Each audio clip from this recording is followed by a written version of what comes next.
My wife texted, "I'm leaving you. For your manager who gives me better gifts." I quickly sent a photo of my manager being arrested outside the office building. I had spent months feeding the SEC information about his insider trading scheme. Her betrayal led directly to my manager's arrest and my immediate promotion to his role. I, Quentin, age 41, male, had been with Delia, age 37, for 8 years. I worked as a senior risk portfolio manager for a mid-sized private equity firm in Miami, Florida. My specialized salary was a stable $210,000 per year. Delia was a self-employed social media marketing consultant for small luxury brands. Her income was highly variable, averaging $80,000 annually. Our combined income of $290,000 afforded a demanding, upscale Miami lifestyle. We owned a $1,500,000 penthouse apartment in the Brickell Financial District. I drove an efficient, dark gray Ford Mustang Mach-E for my commute. Delia insisted on a custom Jeep Wrangler for her image. We frequented noisy, trendy restaurants on South Beach and often hosted large, performative gatherings. Our social life prioritized Delia's network of influencers and entrepreneurs. My immediate manager was Trevor, the head of risk, a man who loved flashy displays of wealth. Trevor frequently interacted with Delia, complimenting her fashion and her sales efforts. He often gave her expensive, unrequested gifts, which she flaunted while subtly mocking my scientific focus. She viewed my stable, precise work as less glamorous than Trevor's financial maneuvering. In early March, a once-in-a-lifetime career opportunity arrived that I had been secretly vetting. I was offered the position of Chief Investment Officer, CIO for a prestigious sovereign wealth fund. The role was based in Abu Dhabi, UAE. The compensation was astronomical and reflected the global responsibility. It included a base salary of $600,000. Additionally, they offered an annual housing allowance of $200,000. The total annual cash compensation was $800,000. I waited until we were relaxing on our balcony, overlooking the bay before presenting the offer to Delia. I presented the offer letter quietly. "This is a profound professional opportunity." I stated the facts. "It elevates my role to the highest possible level," I explained calmly. Delia did not look up from scrolling through her social media feed. She answered with immediate, characteristic dismissiveness. "The Middle East is too far and too difficult for my niche brand. The financial stability is indisputable," I responded, pointing to the compensation figure. She finally looked up, her expression fixed in a familiar sneer. "Chief Investment Officer sounds like a highly bureaucratic position. It involves managing billions in global assets," I answered steadily. "Trevor's gifts are tangible, unlike your dusty portfolio reports," she said sharply. "My work provides verifiable, long-term security," I countered factually. Update 1. I accepted the Chief Investment Officer position the next morning, setting my relocation date for mid-June. I started my tactical plan for separation and revenge immediately and quietly. I knew that involving Delia would only create unnecessary, unproductive conflict. I focused on securing my legal and financial position first.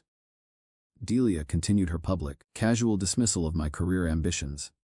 She told her friend, Nina, at a poolside party that my new job was just a title inflation. "Quentin is just trading Miami sunshine for desert sand," Delia stated to Nina, laughing. Nina, an acquaintance who always deferred to Delia, openly agreed with the cynical viewpoint. Our social circle, obsessed with Miami's transient wealth, generally sided with Delia's perspective. "Why abandon this beautiful penthouse, Ezra?" Nina asked me once. "Professional growth mandates risk assessment," I replied, maintaining a vague distance. I began executing my private financial preparations. I opened a new, highly secure offshore account in the Cayman Islands. I transferred over 75% of my liquid assets out of our joint account and into this new structure. I retained the services of a competent, discreet divorce lawyer, Harrison Lowe, known for his expertise in complex financial separations. Crucially, I continued documenting and organizing the evidence of Mitch's ongoing insider trading scheme. I had been feeding the Securities and Exchange Commission, SEC information for nearly 3 months, building an irrefutable case against my manager.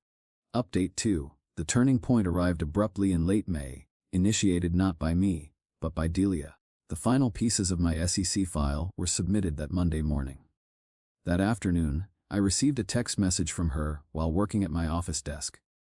The text was short, explicit, and entirely focused on financial gain. "I'm leaving you, for your manager, who gives me better gifts." I read the text, feeling a quiet, focused validation of my years-long suspicion. I had already received a confidential confirmation email from the SEC. I watched from my office window as federal agents in dark jackets approached Mitch's black sedan outside the building. I quickly took a photo of Mitch being detained near the curb.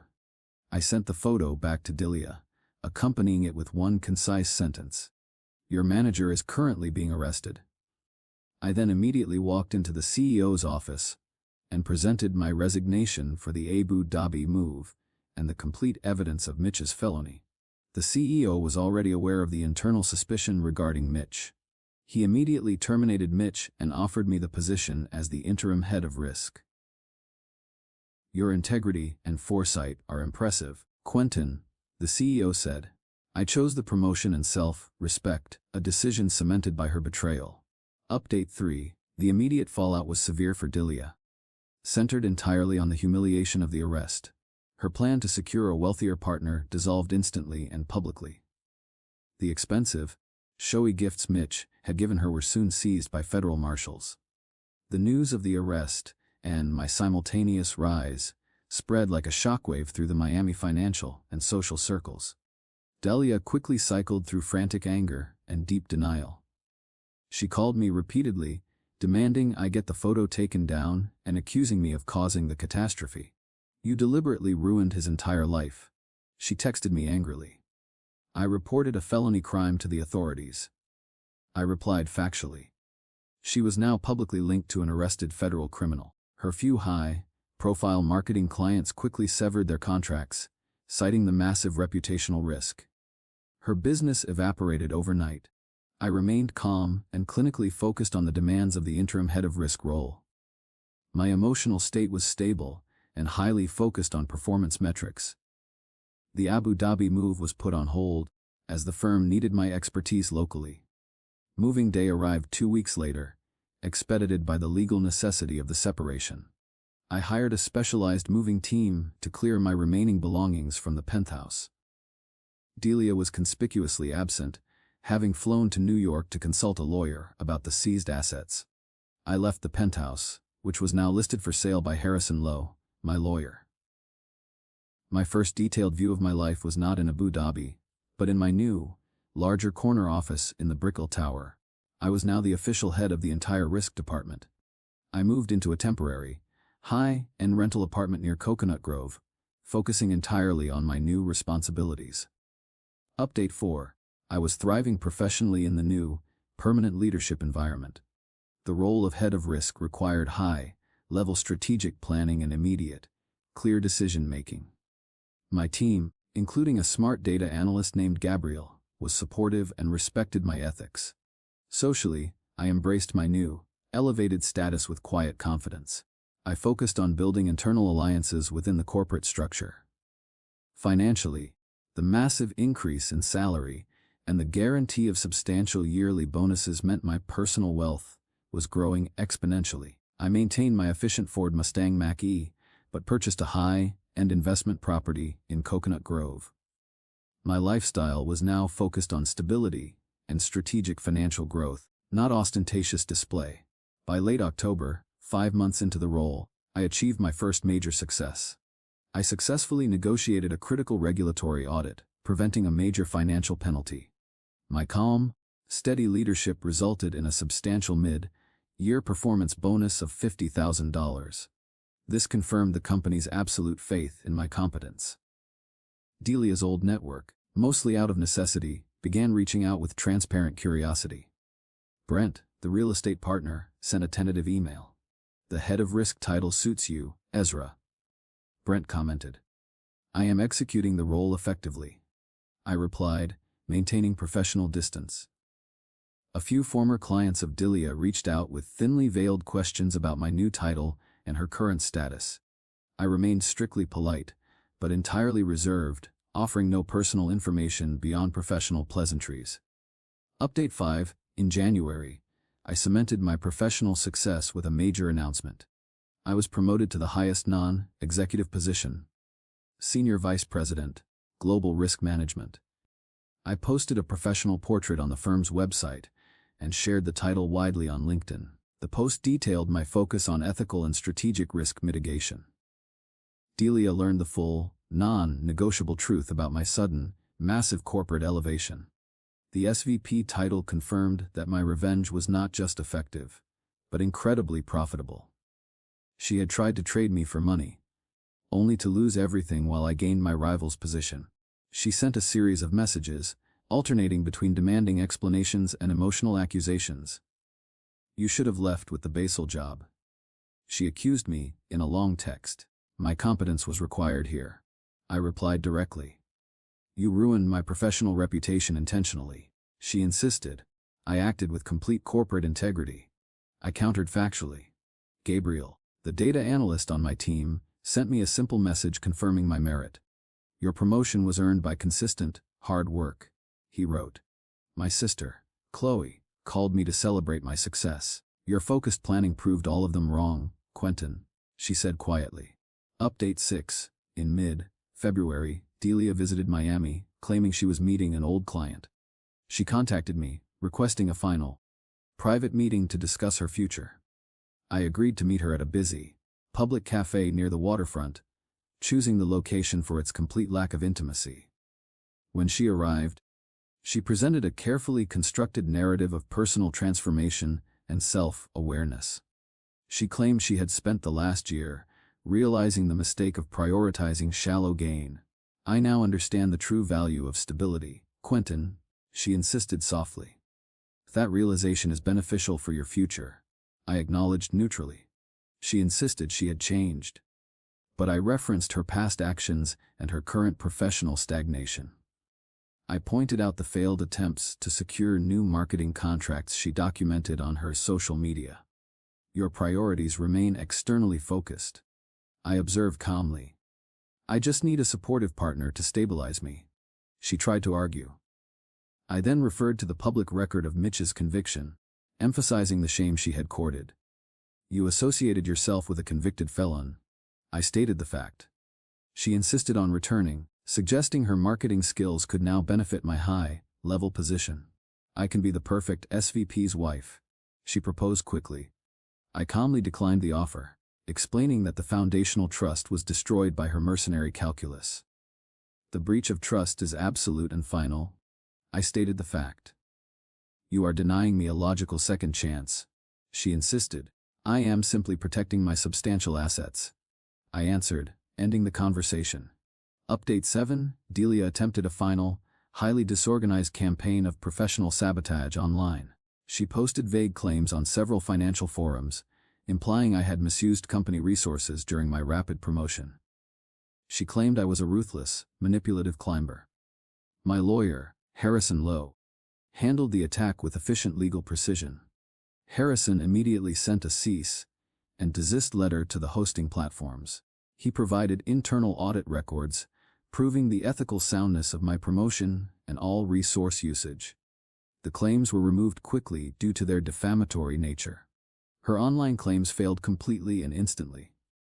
Gabriel, the data analyst, posted a factual rebuttal on an industry forum, confirming my merit. He noted that the promotion was based on measurable, positive financial outcomes. Delia lost all remaining credibility, and the company fully supported my integrity. Update 8. 1 year later, my life was characterized by undisputed financial security and deep professional satisfaction. I was the permanent director of pharmaceutical chemistry. My wealth was securely growing, protected by my new, precise investment strategy. I was in a stable, respectful relationship with Sophia, an investment banker I had met through a professional networking event. Sophia valued my analytical precision and my moral clarity. In late May, Delia sent a final, short message. It was a brief email to my personal address. I realize now that stability was the true gift. The email read, "I hope you are happy with the consequences," she wrote, finally admitting defeat.